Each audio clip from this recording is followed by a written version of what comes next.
Makanya ada namanya ritual hari ke-6. Jadi apa saja ciri-cirinya bahwa seseorang itu ada kutuk masa depannya atau masa lalunya? Sering mimpi namanya roh-roh orang mati, arwah-arwah. Sering ada penampakan. Nah, makanya kita ini sebagai anak Tuhan, batalkan kutuk masa lalu juga harus batalkan kutuk masa depan. Bagaimana membatalkannya?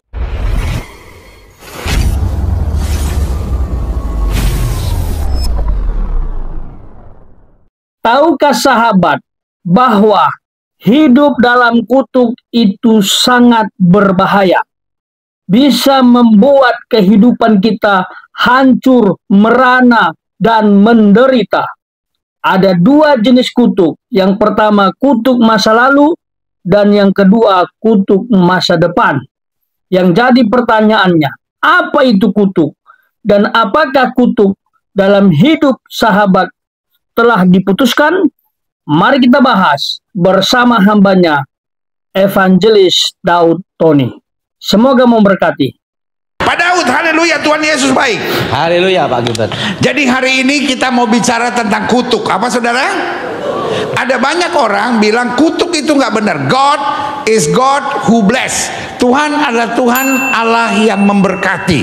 Tetapi jangan salah, Allah yang merencanakan berkat adalah Allah yang mengingatkan kita bahwa kutuk itu ada. Pak Daud, apa itu kutuk? Kutuk itu ada dua hal Pak Gilbert. Pertama, kutuk masa lalu. Kedua, kutuk masa depan. Dan arti kutuk adalah kata-kata yang mengikat, yang menyebabkan penderitaan, kesengsaraan, kehancuran, malapetaka, kematian abadi. Jadi kutuk ada dua. Tuh kan saya udah bilang, kalau Pak Daud yang begini-begini ahlinya. Kita cuma tahu kutuk-kutuk aja. Pak Daud bilang kutuk ada dua. Kutuk masa lalu, kutuk masa depan. Kutuk itu dimulai dari kata-kata. Kata-kata siapa? Kata-kata kita atau kata-kata orang? Kata-kata orang, kata-kata perjanjian, dan kata-kata yang melawan Tuhan. Kata-kata perjanjian apa maksudnya? Misalnya perjanjian dengan dukun. Loh, memang kalau pergi ke dukun ada perjanjian. Saya soalnya nggak pernah, minta maaf saudara-saudara. Saya nggak pengalaman. Depan saya ini pengalaman saudara-saudara. Jadi orang kalau pergi ke dukun, apa yang dia buat sebetulnya? Minta kekayaan. Kan yang diminta adalah roh. Dan pada itulah dukun akan jadi perantara antara roh dan manusia. Ini dukun itu kayak maklar aja Pak Gilbert. Minta maaf ya dukun-dukun yang ada di sini. Oh, nggak ada dukun di sini ya. Atau yang di situ yang lagi nonton. Dukun itu kata Pak Daud, lu cuma makelar antara setan sama orang itu. Nah, terus lanjut, bagaimana bisa ada perjanjian? Perjanjian itu kalau mau kaya harus ikuti aturan ini. Itu selalu Pasti. beda sama Tuhan. Pokoknya Tuhan hidup itu dekat kasih Tuhan, karunia. Tuhan kasih gratis. Nah, Tuhan kasih karunia. Nah, makanya Biasanya apa aja perjanjian itu? pertama itu kutuk masa lalu, turun temurun. Enggak, bukan. Biasanya kalau saya minta kaya misalnya, apa aja yang Rumah tangga hancur. Setelah itu jatuh sakit, mati ndak hidup ndak. Nah, yang ketiga, anak yang paling dikasih meninggal atau cacat? Cacat. Yang berikutnya adalah anak cucunya kerja apapun sial habis karena masa depannya udah diambil. Oh, dia kaya karena merampas? Iya. Tuh, denger tuh. Nah, ini namanya kutuk masa lalu. Nah, Itu 3 bisa sampai nggak 4 orang generasi. tua bisa mengutuk anaknya atau tetangga mengutuk? Bisa, tapi harus ada alasan yang kuat. Tanpa alasan yang kuat nggak bisa. Orang tua ngutuk anak karena anaknya nakal, tiba-tiba spontan dia kutuk, jadi kata-kata mengikat ke jiwanya. Nah, Jadi sebaiknya anak Tuhan Tidak tidak boleh mengutuki anaknya. tidak boleh mengutuk. Nah, ini namanya kutuk masa lalu. Nah, kutuk masa depan itu berhubungan dengan hari ke-6. Maksudnya?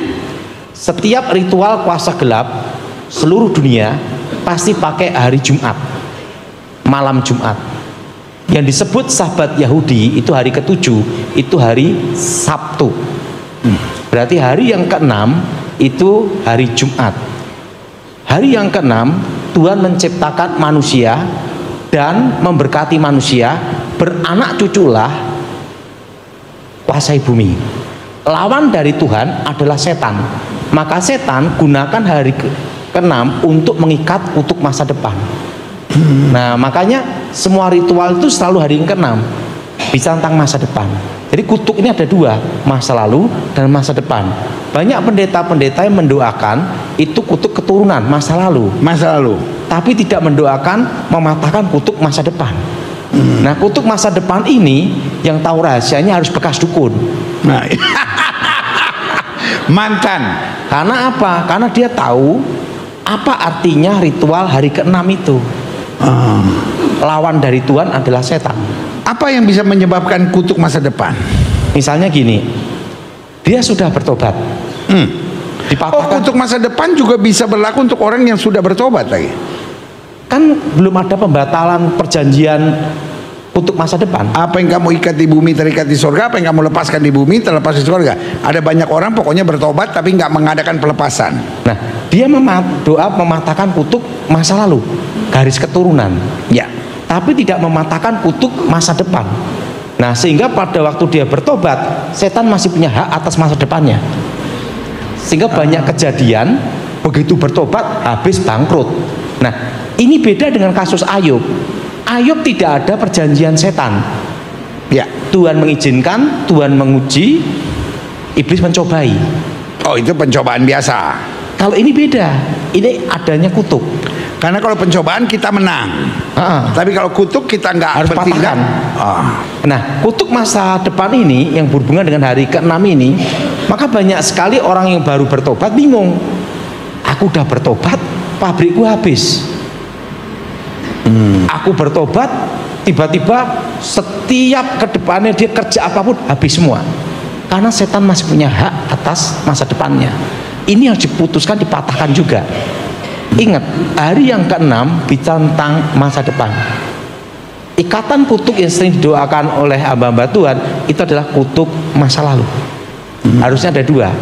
Pak Gilbert, dalam hidup kita ada masa lalu dan masa depan. Ya. Kan itu tidak bisa dipisahkan ya. Nah, demikian kutuk.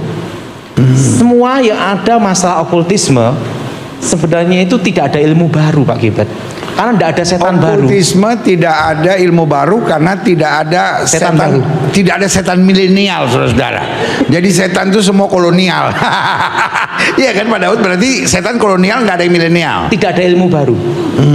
Jadi kalau ada namanya, Tuhan sendiri pun memberkati anak cucu.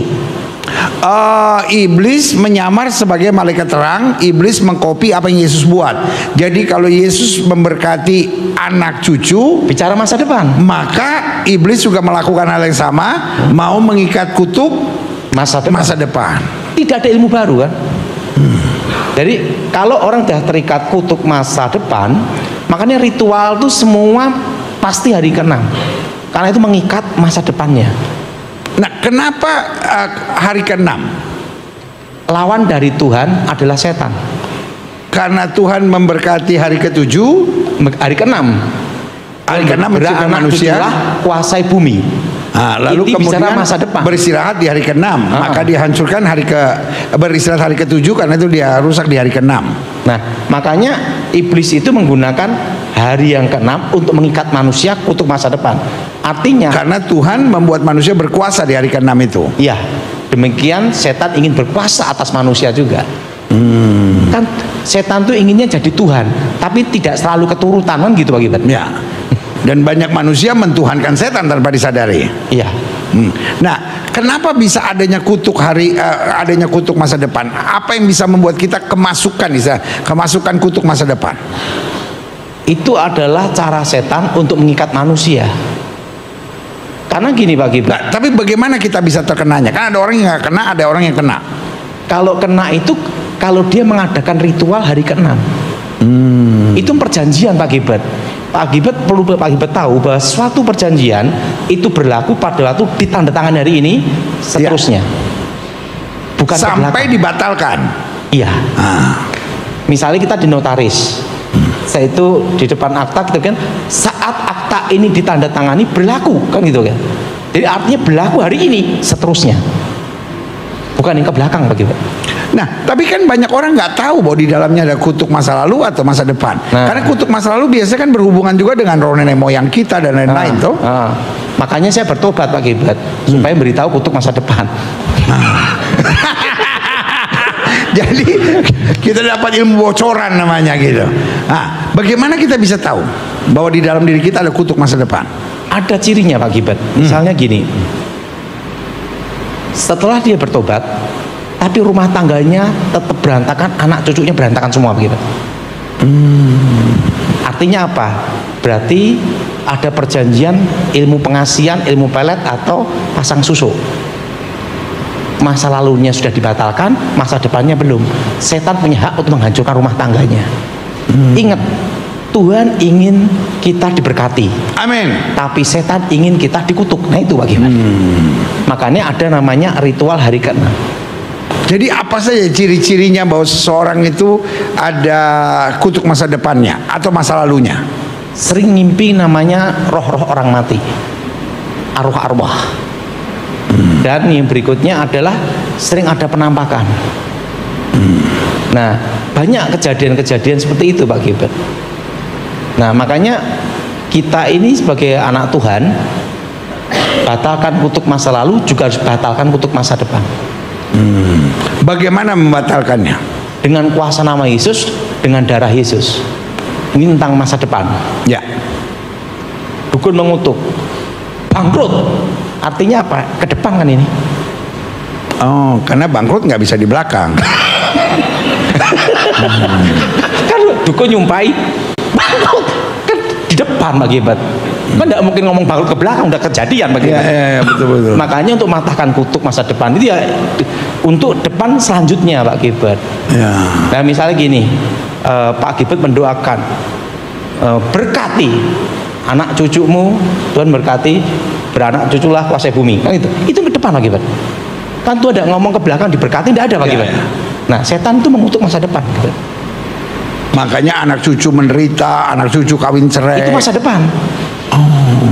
Misalnya orang nyumpahin orang, itu masa depan. Lo kalau udah dengerin gua, lo mati. Kan ke depan. Kan tidak mungkin untuk ke belakang Pak Gilbert. Nah, dan ini bisa melalui perkataan, bisa melalui dosa, bisa melalui kuasa kegelapan. Iya. Nah, jadi kutuk ini ada dua, kutuk masa lalu dan kutuk masa depan. Sedangkan hamba-hamba Tuhan banyak mematahkan kutuk masa lalu. Kutuk nenek moyang, kutuk masa lalu. Nah, masa depannya gimana?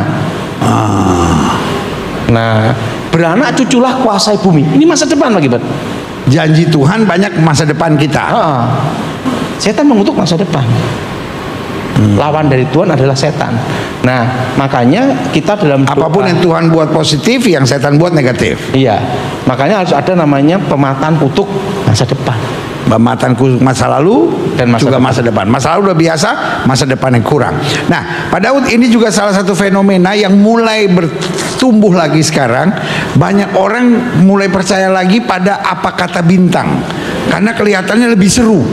Karena dan ada banyak orang pikir ini nggak ada hubungan dengan setan. Ada banyak kan pikir ini kan cuma seru-seruan aja. Ya kan, Sagittarius. Kebetulan saya sering masalah sama suami. Kebetulan suami saya Pisces. Memang nggak cocok kita. Jadi jangan-jangan ini berarti saya mesti selingkuh atau cari laki-laki yang Capricornus. Apalagi itu Capricornus? Iya kan? Itu bicara tentang untuk masa depan. Gini, bagaimana dengan apakah semua itu namanya horoskop berhubungan dengan setan? Ada. Ingat Pak Gilbert, hidup dan mati seseorang tidak tergantung hari kelahiran, telapak tangan, atau model rumah atau kuburan. Kuburan sudah mau sebagus apa, kalau susah-susah aja. Setan gunakan itu untuk mengikat orang itu mempercayai. Lu sudah Pak Gilbert tahu bahwa jadi kuncinya bukan itu ya, tapi dipercayai, diyakini. Ramalan yang bicara pribadi itu pasti tepat. Tapi ramalan yang bicara negara atau dunia pasti gagal. Kenapa? Ingat, bumi dan isinya ini masih ada dalam kendali Tuhan. Amin. Nah, ramalan yang bicara pribadi pasti tepat karena setan punya hak atas hidupnya untuk ke depan. Ingat, hidup itu adalah pilihan. Hidup dalam Tuhan atau dalam setan, atau keinginanmu sendiri, kan gitu bagaimana? Iya, iya, iya. Nah, kalau hidup dalam Tuhan, masa depan di tangan Tuhan. Amin. Nah, kalau dia menyerahkan hidupnya dengan setan, setan punya hak atas hidupnya. Hidup adalah pilihan. Dan setan nggak punya sesuatu yang baik. Setan Tidak. selalu arahkan kebinasaan dan ke neraka. Kehancuran. Kalaupun kaya, kalaupun sukses, tapi pasti penuh kekacauan. Iya. Tapi yang jelas satu Pak Gibat, yang tidak ada damai, yang tidak ada dalam dunia ilmu hitam atau kuasa gelap adalah satu, damai. Damai sejahtera. Nah, makanya saya beritahu Pak Gibat ya, orang bisa tidur nyenyak itu anugerah. Siapa di sini yang bisa tidur nyenyak? Oh, saya nggak bisa angkat tangan, pendeta saya lagi tidur ini. Hari ini kita dapat berita yang baik, saudara-saudara, yang bisa tidur nyenyak itu orang yang menerima anugerah. Terus. Kenapa saya berkata demikian Pak Gibat? Pak Gibat kan tahu waktu saya ngawal presiden dulu, itu tidur hanya 3 jam setiap hari Pak Gibat. 3 jam dan impun di samping sini, dan 24 jam siap terima telepon dari ibu negara dan kepala staf angkatan darat. Itu tiap hari selama 10 tahun. Nah, setelah saya berhenti, nah itu untuk menyesuaikan masa transisi itu berat. Kenapa? Kita biasa tidur 3 jam, tiba-tiba langsung lost, kan susah Pak Gibat. Itu perlu 2 tahun Pak Gibat supaya saya bisa tidur 6 jam. Nah, makanya saya beritahu, orang bisa tidur pules itu anugerah. Haleluya. Nah, kenapa ada banyak orang di tengah tidurnya suka mimpi-mimpi gelap, mimpi-mimpi tabrakan, mimpi-mimpi dikejar, mimpi-mimpi ketindihan, mimpi-mimpi ketemu orang mati? Pertama itu alam bawah sadarnya, tapi bisa juga ada ikatan kutuk masa lalu. Nah, kalau yang roh-roh orang mati itu berhubungan dengan kutuk alam kubur namanya. Kenapa bisa terjadi kutuk alam kubur? Karena dia terlibat namanya keturunannya itu pemanggilan arwah. Oh, berarti ada keluarganya yang mungkin dia nggak kenal, tapi manggil arwah. Tapi kan sebagian orang bilang gini, kan nenek saya, oma saya, kakek saya, opung saya kan saya nggak kenal. Dia bikin dosa apa? Kenapa dikutuknya kena saya? Nah, dosa dari orang tua kan bisa masuk ke anak cucu. 10 perintah Tuhan. Tuhan membalas kesalahan ayah kepada anak-anaknya sampai keturunan ketiga keempat. Iya. Nah, itu harus, makanya kutuk itu harus diputuskan, masa lalu dan masa depan. Seperti Bileam kan diperintahkan sama Balak untuk mengutuk Israel. Untuk mengutuk Israel. Itu adalah kutukan masa depan Pak Gibat. Supaya Israel hancur masuk, tapi Tuhan mengubah kutuk itu jadi berkat. Tuhan merubah kutuk menjadi berkat.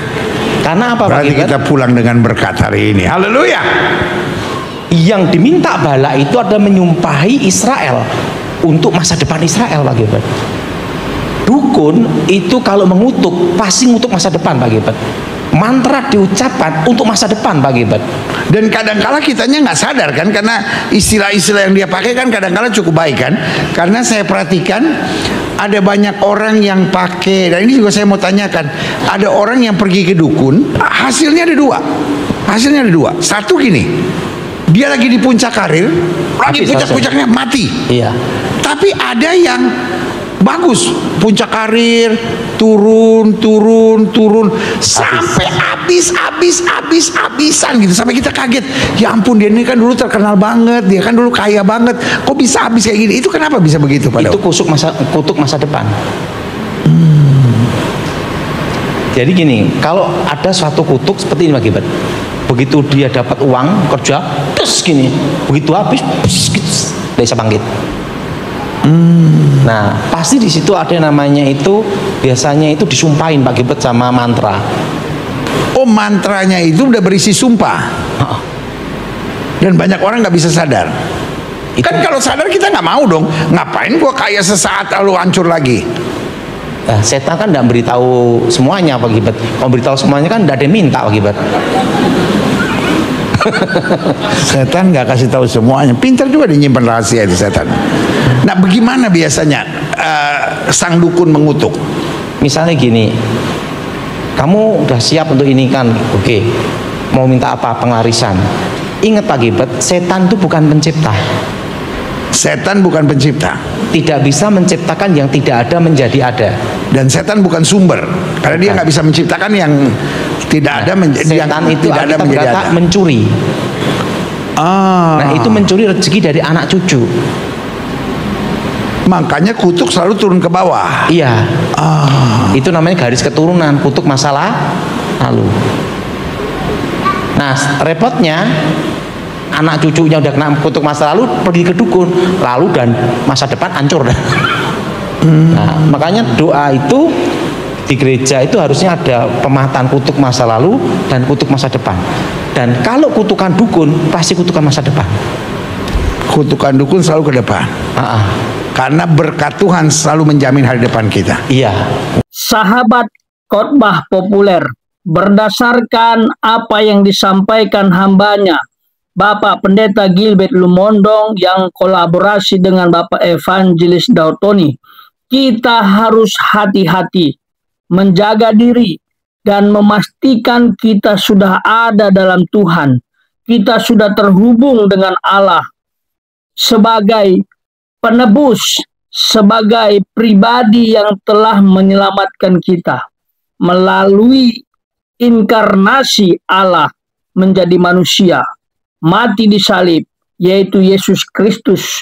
Maka penebusan manusia berdosa terjadi, sehingga pengampunan dosa terhadap orang berdosa itu juga terjadi, dan hubungan manusia dengan Allah yang rusak diperdamaikan. Manusia itu diubahkan menjadi tubuh Kristus, menjadi warga kerajaan Allah, dan menjadi alat Tuhan, duta Kristus. Dan itu bisa terjadi apabila seseorang percaya kepada Yesus, menerimanya sebagai Tuhan satu-satunya, dan hidup di dalamnya. Dan kita harus putuskan kutuk masa lalu, kutuk masa depan dengan kuasa darah Yesus. Pengorbanan Yesus disalib, darahnya tercurah, itu sangat bermanfaat bagi orang percaya. Tujuannya apabila kita berdoa dengan menggunakan darah Yesus, maka kutuk akan dihancurkan. Kutuk akan diputuskan, dan orang yang mengalami karya Kristus disalib melalui darahnya yang tertumpah, orang tersebut akan menjadi orang merdeka. Hidupmu akan dipulihkan, dan jangan lagi seperti orang dunia, dan jangan lagi bersekutu dengan setan, iblis, karena itu hanya menghancurkan hubungan kita dengan Allah. Sekali percaya kepada Tuhan selamanya, totalitas sahabat, serahkan hidupmu, serahkan waktumu untuk Tuhan, layani Tuhan, beritakan firman Tuhan, dan pastikan imanmu kuat dalam tantangan, penderitaan, hujatan. Jangan pernah goyah. Jangan mau ganti Yesus dengan apapun, termasuk harta, tahta, dan cinta. Termasuk mengandalkan kekuatan manusia, itu juga tidak boleh. Itu adalah orang yang terkutuk, kata firman Tuhan. Hal ini sesuai dengan Yeremia pasal 17 ayat 5 yang berbunyi, beginilah firman Tuhan, terkutuklah orang yang mengandalkan manusia, yang mengandalkan kekuatannya sendiri, dan yang hatinya menjauh daripada Tuhan. Jadi, sahabat, bukan saja kita bersekutu dengan iblis maka kita menjadi orang terkutuk, atau menjadi alat iblis kita terkutuk. Bukan itu saja. Kita andalkan kekuatan sendiri, andalkan manusia, itu juga orang terkutuk. Tuhan tidak suka. ada orang yang mengandalkan orang lain. Kalau Anda sudah berdoa kepada Tuhan, berserah kepada Tuhan, percaya Tuhan pasti jawab indah pada waktunya. Selama doa kita tidak untuk menghukum kita atau membahayakan kita, selama doa kita untuk kemuliaan Tuhan, pasti indah pada waktunya Tuhan jawab. Namun berbeda dengan orang yang mengandalkan Tuhan, ditegaskan di ayat ke-7. Demikian bunyinya. Diberkatilah orang yang mengandalkan Tuhan, yang menaruh harapannya pada Tuhan. Itu yang harus kita imani. Luar biasa firman Tuhan ini. Sekarang tentukan pilihanmu. Tentukan pilihanmu, sahabat. Apakah kamu mau hidup dalam kutuk dengan membangun hubungan dengan setan, sehingga hidupmu dalam keterpurukan, engkau bekerja akan sial, bangkrut, apabila engkau menikah, pernikahanmu hancur?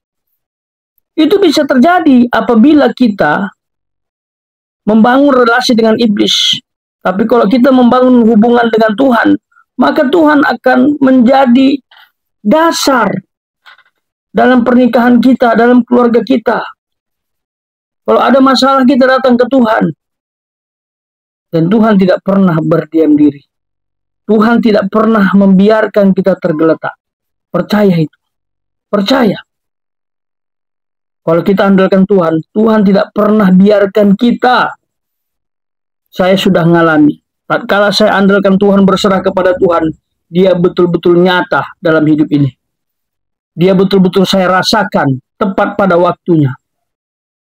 Jangan main-main, ya. Kutuk itu mengikat.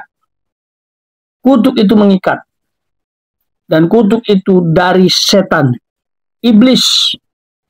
Memang inilah tujuan setan, supaya setiap manusia tidak diberkati Tuhan. Nah, kalau manusia tidak diberkati Tuhan, maka kehancuran akan terjadi. Kalaupun dia hidup, kalaupun dia punya harta, punya jabatan, ujung-ujungnya akan mengarah kepada kehancuran. Dia akan melakukan maksiat. Dia akan melakukan hal-hal yang tidak berkenan di hadapan Tuhan. Tapi kalau orang tersebut mengandalkan Tuhan, pasti luar biasa. Hidupnya akan bergelimang dengan berkat. Berkat spiritual. Mengalami damai sejahtera. Dibentengi oleh Allah melalui kuasa Roh Kudus. Sehingga tidak bisa mengalami kuasa gelap. Tidak bisa disantet, tidak bisa diguna-guna. Kenapa? Karena ada Roh Kudus. Sahabat harus percaya itu.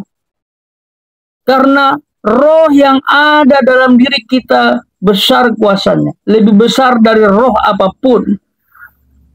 Tuh. Jadi kuncinya Tuhan Yesus. Kuncinya Tuhan Yesus. Buat sahabat yang mendengar khotbah ini yang belum mengalami pembebasan, pelepasan, belum terima Yesus sebagai juru selamat, belum mengalami karya Kristus yang meluputkan engkau dari kuasa gelap, buka hatimu. Berdoa secara pribadi. Undang Tuhan Yesus dan patahkan kuasa iblis sehingga kutuk tidak mengalir dalam hidupmu, sehingga engkau tidak mengalami kutuk. Baik itu kutuk masa lalu maupun kutuk masa depan. Apabila engkau patahkan demi nama Yesus, dengan darah Yesus, engkau akan bebas, dipulihkan. Dan jangan berbuat dosa lagi. Tuh. Hal ini bukan main-main. Ini serius. Kalau kutuk itu masih mengalir dalam hidupmu, maka engkau akan susah terhubung dengan Allah. Engkau akan sulit dalam hidup ini. Karena engkau tidak punya damai sejahtera. Sumber damai sejahtera hanya Allah, Tuhan Yesus, yang mampu memberikan kedamaian itu. Karena dia adalah Raja Damai. Dia Syar Shalom. Jadi jangan ragu-ragu dalam Tuhan. Sekali lagi saya sampaikan sahabat, khotbah populer. Totalitas dalam Tuhan. Jangan ikut Tuhan setengah-setengah. Jangan minggu ke gereja tetapi hari lain Anda datang ke dukun. Itu bukan orang percaya.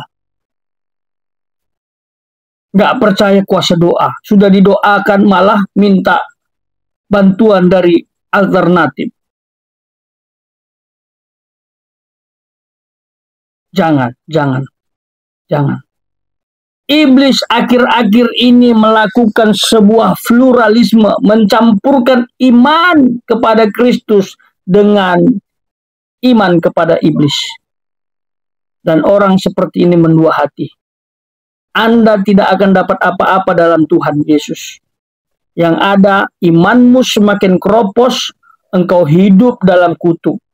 Engkau hidup dalam kehancuran. Kalau ikut Tuhan itu totalitas. Tinggalkan semua yang sifatnya menduakan Tuhan. Tinggalkan semuanya yang membuat engkau jauh dari Tuhan. Yang membuat engkau susah dekat dengan Tuhan. Yang membuat engkau selalu berdosa.